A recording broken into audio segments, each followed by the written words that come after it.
Hello guys, ito naman po si Kuya Sir at tayo ay may napanood na naman akong video na tungkol dito sa video na ito na ni Awit Gamer. Okay, ito po ay vlog ni kino ba tong vlog na to? Kay Just Andy po. Okay, kay Just Andy. Okay. So ito po ay nung bumisita si Awit Gamer sa kay Diwata. Okay. Panoorin natin. Si Diwata ang number 1 sa Pilipinas ngayon. Kami ngayon, sasabit lang sa kasikatan ni Diwata. Kaya ako, diba? Sabit na rin kami. Di ba? Hindi ko Kasi, mamaya, di ba? Focus yan, tapos sasabihin ko na, sasabit ako sa kasikatan ni Diwata. Totoo. Yan inamin na ni Awit Gamer na yun talagang ginagawa nila. Okay, yung ako hindi ako naniniwala doon sa ibang influencers, vloggers na nagsabi na nagpunta lang kami dito para supportan si Diwata, para bigyan siya ng regalo, ng ito, ganyan. Kahit anong gawin nila, alam na ng tao kung anong ginagawa nila. Okay? Maliliit nga na vloggers yan, alam na natin kung ano yung motibo di ba? Para pumita kay Diwata. Ito pa kayo, mga influencers na to. Yan, gusto ko yung sinabi ni Awit na inamin niya na siya ay sasabit sa kasikatan ni Diwata. Kasi, aminin nyo naman, Diyos ko, kahit saan na lang na social media platform, nandun si Diwata. Ayun. Diba? Kami si Diwata. Sana naman pumasyal ka sa bahay. Saba sa inyo, matagal na akong gusto pumunta doon, hindi ko lang malukit yung bahay nyo talaga. Oo. Tsaka yung kontak kasi. Pero kay Wamos, nakarating na ako doon kahapon. Kahapon ang talk show ngayon. Abangan nyo sa Friday yung talk show kay Wamos. Ayun guys. Doon Wamos show. Doon guys, sobrang solid doon. Kasi ang mga lalabas doon yung mga talagang popular ngayon. At saka in fairness, ang ganda ng studio ni Wamos.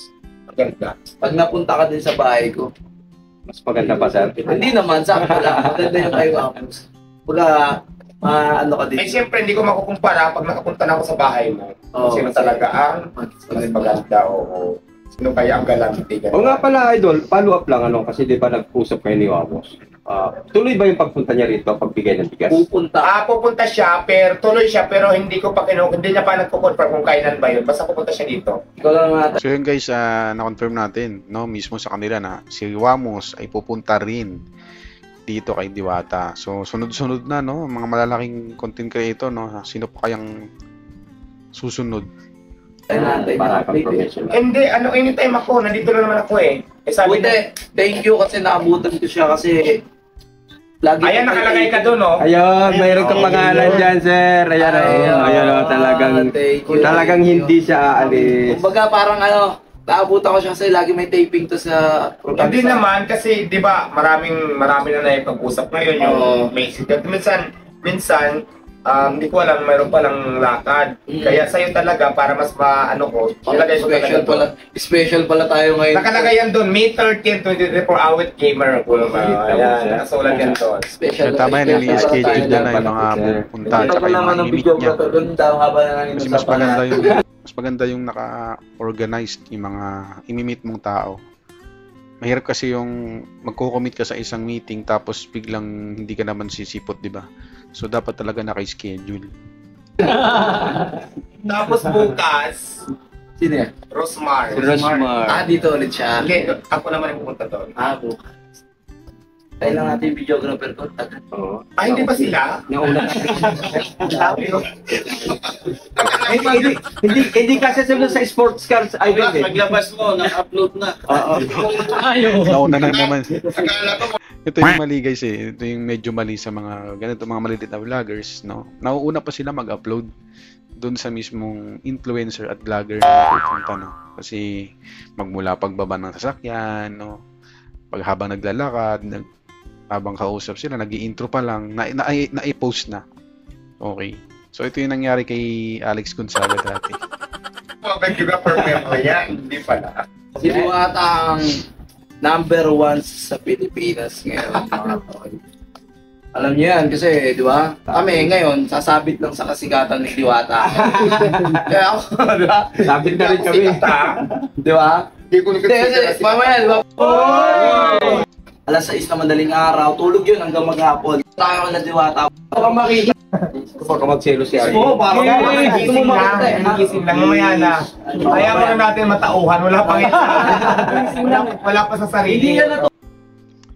Yun guys, hindi ko na yan i-elaborate dito. So siguro sa ibang upload na lang yan, no?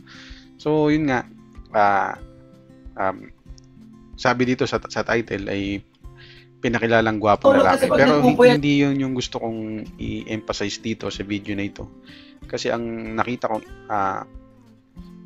essence ng video na ito ay yung pag-interview at pag-amin ni Awit Gamer na siya ay sasakay sa kasigatan ni Diwata. Okay? Which is totoo yan. Okay? Sinabi ko nga kanina, yan ang main propaganda ng karamihan ng mga influencers, no? Although lahat naman sila magaganda yung motibo, magbigay ng ganito, magregalo ng ganito, okay? Isama sa ganito. Pero ang main purpose pa rin talaga is i-promote din yung kanilang sarili at yung kanilang business at magpa-boom ng pangalan. Okay? So yun guys, kung nag-enjoy kayo sa panonood kay Diwata at kay Awit, no? Feel free na mag-follow po at puntahan nyo po itong aming YouTube channel, no? Dito po lahat ng uploads ko. And then baga dito po sa Reels po ay sa Facebook at ang long videos po niyan ay nasa YouTube channel ko po. Okay? Maraming salamat sa panonood at God bless.